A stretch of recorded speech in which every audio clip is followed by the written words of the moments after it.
நான் ஒரு சாதாரண பெண். இது ஏன் கதை. இதெல்லாம் எப்படி நடந்துச்சுன்னு தானே பாக்குறீங்க. நான் முதல்ல இருந்து சொல்றேன். அந்த பையனை தானே சொல்ற, நல்லா இருக்கான்ல? ஆமாண்டி, அவன் ரொம்ப நல்ல பையன். அவனை பார்த்தா எனக்கு நல்ல பையன் மாதிரி தெரியல. கேன்டீன்ல இருந்து ஸ்டார்ட் ஆச்சு. எப்ப பார்த்தாலும் என்னையே பாக்குறான். பார்த்துக்கிட்டே இருக்கான். விட்டா ஸ்ட்ரா விட்டு உறிஞ்சு போற மாதிரி பாக்குறான்.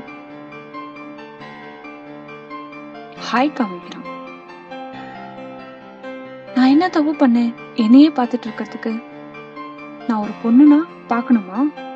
இது வரைக்கும் அவன் பொண்ணுங்களையே பார்த்தது இல்லையா? அப்புறம் எங்க போனாலும் ஃபாலோ பண்றான். கையில போனோட போட்டோ எடுக்க. ச்சே, அந்த பையன் நம்மளையே பாக்குற மாதிரி இல்ல. அப்படியெல்லாம் ஒண்ணும் இல்லையே, அவையே அவனை பாக்கணும். இதுக்கு பேர் தாண்டி பேரனோயா.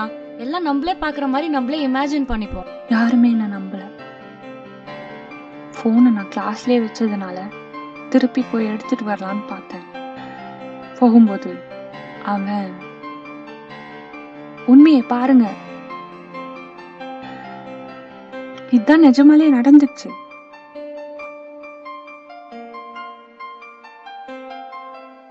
ஐயோ, அதுக்கப்புறமும் என்னால சும்மா இருக்க முடியல, அமைதியா இருக்க முடியல. நான் சொல்லுவேன்.